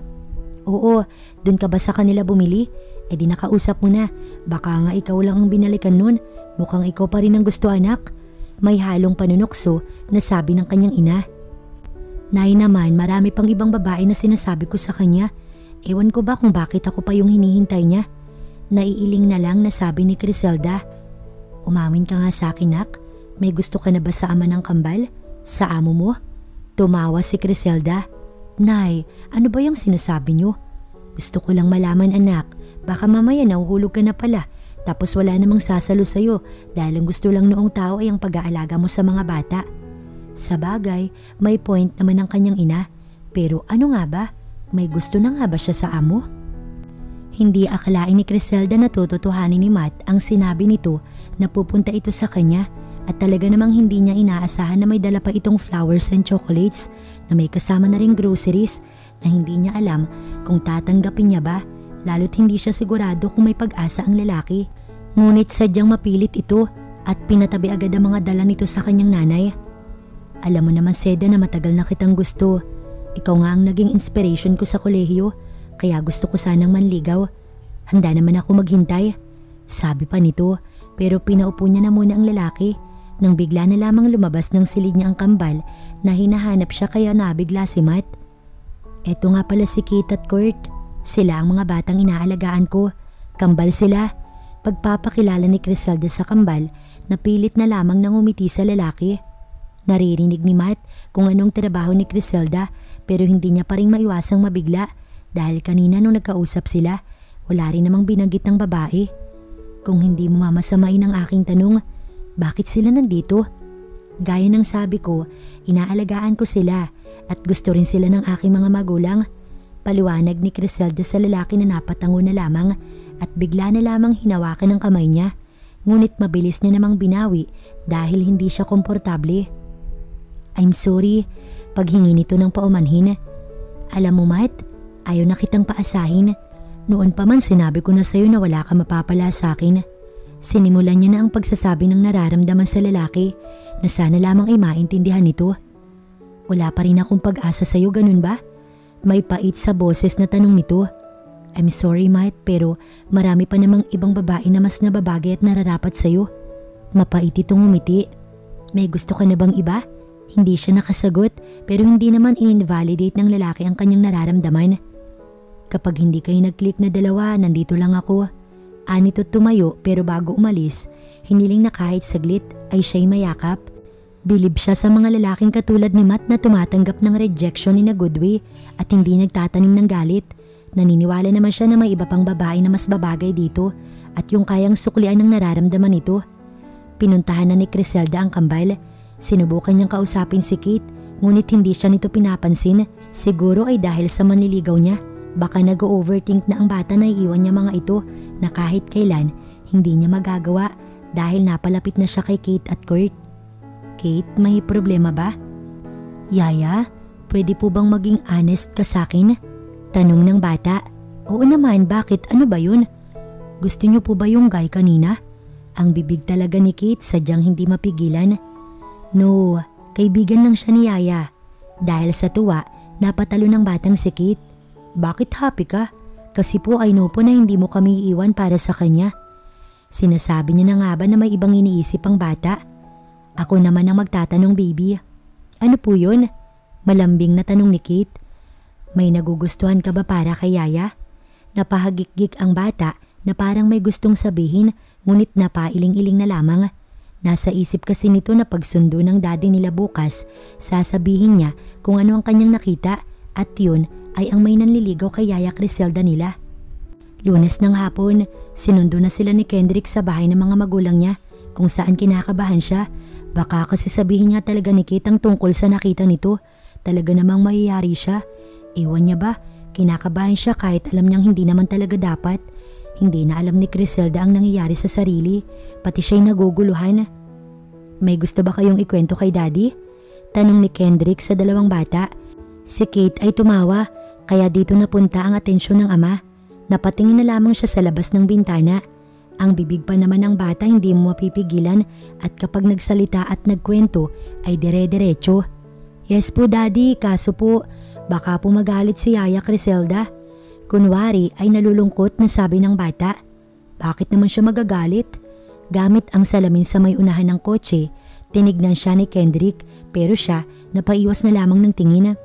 Kasi po tungkol po sa kanya. Totoo ba yon, Kurt? Tungkol kay Yaya Criselda ang sasabihin niyo? Tumango si Kurt kaya naman nalintikan na at yari na talaga siya. Grabe naman talaga dahil napagtulungan siya ng mga ito. Sige, ano yon? May manliligaw po si Yaya at mukhang close po silang dalawa. Nabigla sila nang biglang itigil nito ang sasakyan sa may gilid pero kalaunan ay pinagpatuloy din. Mukhang nabigla lang talaga ito sa nalaman. Wala nang nagsalita pagkatapos nun hanggang sa nakauwi na sila sa mansyon at naunang bumaba ang kambal kaya naman naiwan siya sa sasakyan. Papasok na din sana siya nang hawakan ni Kendrick ang kanyang braso. Bakit po sir? Kinakabahan niyang tanong. Totoo bang may manliligaw ka at close kayo? Totoo naman kaya tumango siya pero binasted naman niya. Sino siya? Matagal mo nang kakilala? Biglang pag-uusisan ng kanyang amo na hindi niya alam kung bakit kailangan pa nitong malaman. Labas naman na yun sa kanyang trabaho at hindi na nito kailangang alamin. Hindi niyo na po kailangang malaman sir. Hindi naman po importante. Pilit niyang binabawi ang braso ngunit ayaw siya nitong bitiwan. I have to know para alam ko kung anong lamang niya sa akin. Naguguluhan na talaga si Criselda kaya kailangan niya na talaga ng confirmation. Bakit niyo ba talaga gustong malaman? May balak ba kayong manligaw? Lakas loob niyang tanong. What if I said yes? Paano kung sabihin ko sa'yo na gusto na kita at nagsiselos ako sa nalaman ko? Lalo na sa nalaman ko nakaklose mo pa yung lalaki. Anong gagawin mo? Natameme si Criselda. Wala siyang masabi hanggang bumulong sa kanya ang amo. Pagkatapos mo makuha yung loob ng mga anak ko, ang loob ko naman ang nakuha mo. I like you Criselda. Not as my twins babysitter, but as a woman. Pagkaamin ito sa kanya, tsaka lang siya nito pinakawalan. Now you know, saan mo na yung mga gagawin ko para ipakita sa iyo kung gaano kita kagusto. Wika ng lalaki at nauna nang pumasok sa loob dahil siya naiwan na hindi pa rin makapaniwala sa ginawang confession sa kanya ng amo. Pero bago pa siya tuluyang mawala sa sarili, pumasok na din siya. Pupunta na nga sana siya sa silid niya upang dalhin roon ang mga gamit nang may sabihin ng kanyang Sir Kendrick. Kung kailangan ko makipagkumpetensya sa naunang manliligaw sa'yo, gagawin ko pero sisiguraduhin ko na ako ang mananalo. May pasok na ang kambal sa school. Habang si Kendrick ay sa kumpanya naman, abala siya sa pag-aasikaso sa kambal pero ang mga tingin ng among lalaki hindi niya makayanan kaya nga hindi siya tumitingin dito at kada magtatama ang paningin nilang dalawa talaga namang panay ang iwas niya. Nang matapos kumain ng kambal, pinag-toothbrush niya ang dalawa at inayos muli ang mga ito. Habang nasa sasakyan ay tahimik lamang. Ang kambal nga lang ang nagbubulungan samantalang silang dalawang matanda ay hindi nag-uusap. Mukha nga silang dalawang pinag-uusapan ni Kate at Kurt dahil sa kanila nakatingin ng dalawa. See you po mamaya, Yaya and Daddy. Kumaway pa si Kit at ganun din si Kurt, parehong may ngiti sa labi. Ihatid niyo na lamang po ako sa bahay, sir. Sabi niya sa amo na papasok na sana siya sa loob ng sasakyan pero isinandal siya nito sa labas ng kotse at hinarang ang katawan sa harap niya. So ano, iiwasan mo na lang ba ako, hindi papansinin? Halata ang pagkainis sa boses nito. Hindi naman po sa ganun. Kinakabahan niyang sabi, ano, bakit ka nag-iiwas ng tingin?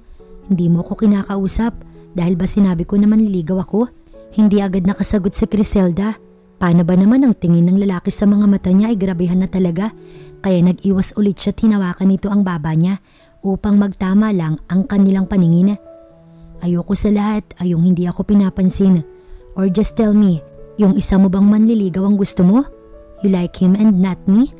May pagsiselos na sabi ng lalaki na magpapaliwanag sana siya pero tinakpan nito ng isang daliri ang kanyang labi.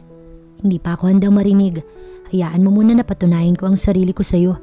Bulong nito sa kanya, tsaka siya nito pinakawalan. Ramdam niya na pulang-pula ang kanyang pisngi at mukhang kita iyon ni Kendrick kaya narinig niya ang mahina nitong pagtawa. Ang sabi niya, dalhin na muna siya sa bahay, ngunit dinala siya ng lalaki sa isang resto upang kumain. Napansin kasi nito na hindi siya kumain sa mansyon kaya siguro dinala siya dun at kaunti lamang din ang kinain nito. Busog po ako. Hindi ka kumain, Criselda. May diin itong sabi kaya hindi na siya umapila. Habang wala pang order nila, naisipan niya muna na mag-cellphone pero nagulat siya nang kunin ng lalaki iyon sa kanya. Sir, akin na yan. Kinukuha niya ang cellphone sa lalaki na itinaas pa nito upang hindi niya makuha. Just call me Kendrick at dito ka sa tabi ko. Wala siyang choice kundi ang tumabi nga dito pero bigla na lamang ipinunta ng lalaki sa camera ng cellphone niya at nagpicture silang dalawa. Para saan po yun? Taka niyang tanong. Kapag tayo na gawin mong wallpaper. Ewan niya ba kung banat yun o ano hanggang sa may nag-flash na lamang. Pinicturan pala siya nito at nakita niya na lang na ginawa nito yung wallpaper ng cellphone. Ang pangit ko dyan. Nahihiya niyang sabi, "You're always beautiful in and out." Hindi na lamang siya umimik, mabuti na lamang at dumating na ang kanilang pagkain. Bagong magkarelasyon lang po ba kayo? Ang sweet niyo po kasi. Tanong ng babaeng waitress. Hindi. Pagtanggi niya rito, kaya ang mukha ni Kendrick biglang sumeryoso, nawala ang ngiti. Mag-asawa po kayong dalawa? Napapatango na lamang nasabi ng waitress, nakyukyutan kasi sa kanila. Soon to be GF, sa tingin mo ba sasagutin niya ako? Tanong ni Kendrick sa babaeng waitress na natawa na lamang. Oo naman sir, mukha namang gusto ko ni ma'am, iba din tingin sa inyo eh. Panay ang ngiti ng kanyang amo, marahil ay dahil sa sinabi ng waitress kanina sa restaurant na base sa mga tingin niya, gusto niya rin ito. Ang waitress kasi na iyon pahamak. Oo, may gusto na nga rin siya sa lalaki. Pero ayaw niya na munang umamin dahil hindi pa nga siya sigurado kung gusto nga ba talaga siya ng lalaki. Ito lang talaga ang pag-aalaga niya sa mga anak nito. Dinala siya ni Kendrick sa company nito. May kailangan lang daw na sabihin ng lalaki sa mga empleyado ng mga ito. Pero laking gulat nila nang pagdating nila doon. Naroon na naman si Nisha at may kasama pa ito na hindi niya kilala. Kendrick, my little brother. Niyakap nito si Kendrick tsaka ito napatingin sa kanya at may binulong pa dito si Nisha na sa tingin niya. Bago pa sila dumating doon, pinagchichismisan na sila ng dalawa. So ito pala ang bagong tagapag-alaga ng mga pamangkin ko. Pinagmasdan siya ng babae mula ulo hanggang paa kaya bigla na lamang naliit si Criselda sa kanyang sarili. Paano pa kaya kapag nalaman ng babae na gusto siya ng kapatid nito? Ano na lamang ang sasabihin ng nakakatandang kapatid ni Kendrick? Ate, stop it. Walang ginagawa sa'yo si Criselda. Pagsaway dito ni Kendrick. What? Why? Wala naman akong sinasabi. Unless na may kapansin-pansin talaga sa babaeng ito. Mahanap ka na ba ng papalit kay Risa at siya ang napili mo? Dahil sa sobrang pagkapikon sa kapatid, napasigaw na lamang si Kendrick. Will you please go? Kung makapagsalita kay parang nag-alaga ka sa kambal, pero hindi naman, kaya wag kang magbigay ng opinyon mo. At kung may sinabi man sa'yo si Nisha, wag kang maniniwala sa babaeng yan. Sinasaktan niyang pamangkin mo at bait-baitan lang sa'yo yan. Now, will you excuse us? Hinawakan ni Kendrick ang kamay niya para doon na sila sa opisina nito at maiwan nila ang nakakatandang kapatid nito at ang nakakainis na si Nisha. May ate ka pala? pag-uusisa niya sa lalaki. Yes, kami na lang dalawa't may asawa na siya. Mukhang nagsumbong lang sa kanya si Nisha kaya siya nandito. Paano kapag nalaman niya na gusto mo ko? Bigla na lamang naitanong ni Criselda ang tungkol doon. Then nalaman niya. I don't care kung ayaw niya sa'yo. Walang pagdadalawang isip na tugon ni Kendrick. Sa mga oras na yun, na-realize niya na gusto nga talaga siya ng lalaki at seryoso ito sa kanya. Kaya gusto niya nang makausap ang ate nito. Hindi tungkol sa kanila ni Kendrick, kundi sa mga maling sumbong ni Nisha upang malinawan naman ang babae. Sakto naman na nandoon pa ito. Ma'am? Ma'am Keziah, may sasabihin ka? Mukhang close na close kayo ng kapatid ko. And about sa pananakit ni Nisha sa kambal, may alam ka ba doon ha? Medyo maayos naman pala itong kausap. Hindi po ako naninira dahil nakita ko talaga na tinatakot niya si Kate at sinasaktan rin. Kaya kung may mga sumbong man siya sa'yo, huwag niyo po sanang paniwalaan. Nayuyukong sabi ni Criselda dahil nahihiya rin talaga siya sa babae. Kamusta yung mga pamangkin ko? Ayos na ba sila? Maayos na po sila. Masaya na po sila at malapit sa kapatid niyo. Pero sana po huwag kayong maniwala sa mga pinagsasasabi ni Ma'am Nisha. Napatango lang ang babae. Don't worry, I'll talk to her. Akala niya doon na natatapos ang pag-uusap nila. Pero muli siya nitong nilingon at may sinabi, By the way, sorry for my attitude earlier and thank you sa pag-aalaga mo sa mag-aama. Sinundo na din nila ni Kendrick ang kambal. Masayang ibinalita namang ito sa kanila na mataas ang nakuhang marka ng dalawa sa isang pagsusulit. Kaya masaya din si Kendrick para sa mga anak. Proud na proud ito sa dalawang bata. Kaya bago umuwi, dumaan muna sila sa isang bilihan ng donut at doon na din kumain para hindi na iuwi pa. Tsaka sila tuluyang umuwi. Pag uwi nila sa bahay, nandoon na ang kapatid ni Kendrick na si Keziah na kanina nandoon pa sa kumpanya. Napapaisip si Criselda, nakausap na kaya nito si Nisha? Tita Kez! At yumakap si Kate sa tiyahin, nakaklose din pala nito. Namiss ko kayo ng Kuya Kurt mo. Malambing na sabi nito sa pamangkin at niyakap din si Kurt. Si Kendrick, pinapanood lang ang kapatid na nilalambing ang mga anak. Inaalagaan po kami ng maayos ni Yaya Criselda. She's so nice po tita.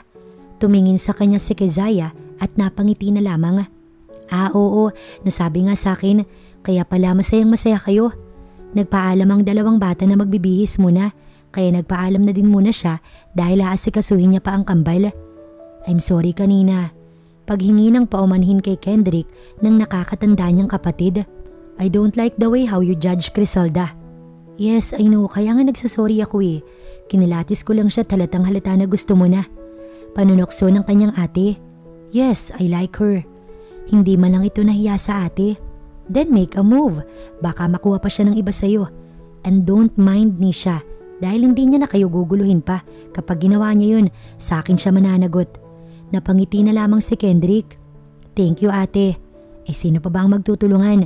Diba tayo lang? And don't mind that dahil gusto ko na maging masaya na kayo mag-aama. At alam ko din naman ng gustong-gustong mangyari ni Risa. Nakatagpo ka na ng tamang babae para sa mga bata. May sasabihin pa sana si Kendrick kaso bumaba na si Criselda kasama ang kambal kaya ang ate niya nilaro na muna ang kambal habang siya sinenyasan si Criselda na lumapit sa kanya. Gusto ka ni ate para sa akin. Gusto ka rin ng mga bata. Wala namang tututol. Aniya sa babae. At ikaw, alam ko rin na gusto mo na rin ako. Confident ka, sir? Ewan ko sa'yo. At tinalikuran na ni Criselda ang amo pero hinabol siya nito't niyakap. Alam ko na masyadong mabilis pero sandali ka pa lang naming nakakasama. Nagbago na ang buhay namin. Ikaw ang nagpasaya sa aming mag-aama. Sir, baka makita tayo ng ate mo at ng kambal. Isa pang Sir Criselda, halika na kita. Sinabi ko ng Kendrick na lang. Kunwari ay naiinis ng sabi ni Kendrick. Eh di Kendrick, baka makita nila tayo. Wala kang dapat na ipag-alala dahil gaya ng sabi ko, gusto ka nila para sa akin. Kaya pupunta lang ako sa mga magulang mo at sasabihin ng aking hangarin. At tungkol sa maniligaw mo na nauna, ako nang bahala. Wala naman talaga siyang ibang maniligaw dahil binasted niya na pero hindi niya palang nasasabi sa lalaki ang tungkol dun. Anong ikaw na ang bahala? I'll make sure na sa akin ang bagsak mo. Bulong nito sa kanyang tenga. Aapila pa nga siya pero iniharap siya ng lalaki dito. Akala niya ngayahalikan siya nito sa labi kaya napapikit siya. Yun pala ay sa noo lang. Tsaka na pag tayo na, Or pwede rin sagutin mo na ako agad para matikman mo na yung halik ko. Kaya ayun, pulang-pula ang pisngi ni Criselda at si Kendrick mahina lamang na natawa dahil ang cute at ang ganda niya at the same time. Ang ate pala ni Kendrick ay saglit lang sa Pilipinas dahil may pamilya din ito sa ibang bansa kaya kailangan din na bumalik at talagang chinek lang nito ang kapatid dahil sa maling sumbong ni Nisha na hindi na nagpakita simula nang kausapin ito ng ate ni Kendrick. Marahil ay natakot na ang babae o pwede rin na naubusan na ito ng kapal ng muka na kinatuwa niya naman dahil wala nang nanggugulo. Sumapit na naman ang linggo kaya uuwi siya sa kanila kung saan sabi nga ni Kendrick ipapaalam na nito ang tungkol sa hangarin sa kanya at ang pagkagusto sa kanya. Pero imbis na si Kendrick ang kabahan, siya talaga ang kinakabahan sa pwedeng maging reaksyon ng kanyang magulang. Hindi na nga rin alam ni Criselda kung bakit ganun ang nararamdaman niya. Marahil siguro ay dahil sa gusto niya na rin si Kendrick at natatakot siya na baka ayawan nito ng magulang niya, di wala na talagang pag-asa. Tsaka ka na lang magsabi sa kanila kapag sigurado ka na talaga sa akin. Pagpipigil niya sa lalaki nang papasok na sila sa loob ng bahay pero pinisil lamang nito ang kamay niya na hawak-hawak nito. No, gusto ko'y ngayon at bakit pa papatagalin? Just relax. At hinagkan pa nito ang kanyang noo. Pumasok sila ng bahay na magkahawak ang kamay. Nagulat nga ang nanay niya nang makita iyon, maging ang kanyang tatay na kalalabas lamang galing kusina. Noong isang linggo nagpakilala itong boss mo, tapos ngayon may relasyon na kayo? Hindi pa kami, tay. Nahihiyang sabi ni Criselda. Hindi pa kayo pero magkahawak kamay na. Sinong niloloko mo anak? Sa bagay, iba na nga pala ang panahon ngayon. Naiiling na sabi ng kanyang tatay. Ang nanay niya ay dinala na muna ang kambal sa kanyang silid para hindi marinig ang usapan ng matatanda. Liligawan ko po si Criselda at sana'y payagan niyo po ako. Sabi ni Kendrick sa kanyang tatay na akala niya ay magagalit pero natawa na lamang. Para kayo mga bata, ano bang magagawa namin kung nagkakagustuhan na kayo? Pero ito yung tatandaan mo lalaki. Sa sandaling saktan mo yung anak ko, talagang malalagot ka sa akin. Naiintindihan mo ba? Napangiti na lamang si Kendrick sa sinabi ng kanyang tatay. At ikaw Criselda, may tiwala kami sa iyo ng nanay mo at alam namin na kaya mo nang magdesisyon para sa sarili mo. Mukhang gusto mo na rin naman ng lalaking to. Nahiya si Criselda kaya natawa na lamang si Kendrick. Maya-maya pa, sumali na sa usapan ng kanyang nanay. Iho, siguro ikaw talaga ang dahilan kung gano'n na lamang kabilis na binasted ng anak namin ng matagal niya ng manliligaw. Kahit bago ka palang nakilala, gusto ka na agad nitong anak namin. Baka nga hindi na magpaligaw pa yan at sagutin ka na. Natatawang sabi sa kanya ng kanyang nanay, kaya naramdaman niya na lamang ang tingin sa kanya ni Kendrick. Binasted po? Paninigurado nito. Oo, binasted yung kapitbahay namin, kaya sana wag mong sasaktan ng anak namin. Hindi ko po magagawang saktan ng inyong anak at makakaasa po kayo na kahit may mga anak ako, hindi ko siya aalilain. Natawa na lamang ang kanyang ina. Kung makapagsalita ka iho, parang gusto mo na rin pakasalan ng anak namin. Akala ni Criselda hindi iyon seseryosohin ni Kendrick pero may nasabi pa rin ito. Doon din naman po ang punta ng lahat dahil habang mas tumatagal, mas lalong lumalalim ang nararamdaman ko para sa anak niyo na hindi na ako makaahon pa. Kilig na kilig ang kanyang nanay na napapahampas pa sa tatay niya pero bago pa makalimutan ang paggawa ng tanghalian, pumunta na ang dalawa sa kusina. Hindi mo sinabi sa akin na binasted mo na pala. Gusto ko naman na sabihin sa'yo kaso lagi mo kong hindi pinapatapos. Paliwanag niya sa lalaki. Well, gusto ko yun na ako na lang yung gusto mo at nasakin ka na lang din. Tsaka siya niyakap ni Kendrick. Thank you for coming to our life. Hindi ko alam kung anong gagawin ko kung hindi ka dumating sa buhay namin. Napangiti na lang si Criselda. Hindi niya lubos sa kalain na sa pagkakuha niya ng loob ng kambal, makukuha niya rin ang loob ng amo. Sino ba naman kasi ang mag-aakala na sa paghahanap niya ng trabaho, makakatagpo si Criselda ng mag-aama na hindi close sa isa't isa na dahil sa kanya, naging malapit na sa isa't isa ang mga ito. Kambal na nangungulila sa ina at isang lalaki na hindi alam kung paano mapapalapit sa mga anak pero dahil sa kanya, naging posible ang lahat. Nakuha niya ang loob at napasaya ang mga ito kaya pati ang loob ng kanyang amo ay nakuha niya na rin kaya ngayon ay sila na. Well, nanligaw din naman pero hindi niya na pinatagal pa dahil gusto rin naman nila ang isa't isa. Handa na talaga siyang magpakaina sa kambal pero sisiguraduhin niya na hindi naman makakalimutan ng mga ito ang tunay na ina na batid niyang masaya na kung nasan man ito naroroon. Hi po Miss Risa, ako na pong bahala sa mag-aama niyo. Aalagaan ko po sila at pakakamahalin. Sana po masaya kayo kung nasan man kayo naroon. Wala na po kayong dapat na ipag-alala. Aniya matapos magtirik ng kandila. Ang totoo niyan, tumakas lang siya sa mansyon upang dalawin ng babae. Mabuti na nga lang at nadatnan niya kung saan ang puntod ng babae. Maya-maya pa, biglang humangin at nakaramdam siya ng lamig. Mukhang natuwa sa kanya si Miss Risa kaya umalis na din siya. Mami, saan po kayo galing? Tanong ni Kate nang makabalik siya. Yun na nga ang itinawag sa kanya ng kambal. Wala, nagpahinga lang si Mami. Sabi niya sa bata na napangiti na lamang. Sinabi niya dito na makipaglaro muna sa kuya nito upang makausap niya si Kendrick. Yung totoo, saan ka pumunta? Dumalaw ako sa puntod ng asawa mo. Sa susunod wag kang lalabas at basta na lamang aalis. Tumango na lamang siya dito. Oo na po, sabi niya na lamang. Niyakap na lamang siya ng lalaki. Sila na ni Kendrick pero mas kinikilala pa rin nila ang isa't isa. Bago sila magpakasal ay sa kambal muna ang kanilang focus bago pa ang anong bagay. Matapos ang 2 taon ng pagiging mag-BF at GF, grade 4 na ang kambal tsaka nila napagdesisyonan na magpakasal na dahil masyado na nilang mahal ang isa't isa at ayaw na nilang magkahiwalay pa. Isa pa, masyado nang takot si Kendrick na baka mawala pa siya dito. Sa kasal nila, ang pinaka pumapalakpak ay ang kambal na masaya para sa kanilang daddy at sa bago nilang mami na mahal sila. Pero hindi naman nila makakalimutan ang kanilang tunay na mami na alam nilang binabantayan sila kahit saan pa ito naroroon. Nandun din ang mga magulang ni Criselda at ang ate ni Kendrick na masaya para sa kapatid. Matapos ang kasal, hindi nagtagal, nalaman nila na buntis na si Criselda at dinadala na nito ang magiging kapatid ng kambal. Masayang masaya si Kate pati na rin si Kurt na na-excite na makita ang magiging kapatid. Todo alaga ang mga ito sa kanilang mami Criselda pati na rin ang daddy ng mga ito. Halos ayaw nang pumasok sa kumpanya para lamang mabantayan ng asawa na hindi niya nagawa nun sa dating asawa dahil masyado siyang abala sa trabaho kaya hindi niya na uulitin pa ang pagkakamali niya nun at magkakaroon ng bagay na pagsisisihan. Nang makapanganak si Criselda ay lalaki ang lumabas na pinangalanan nilang Curvy.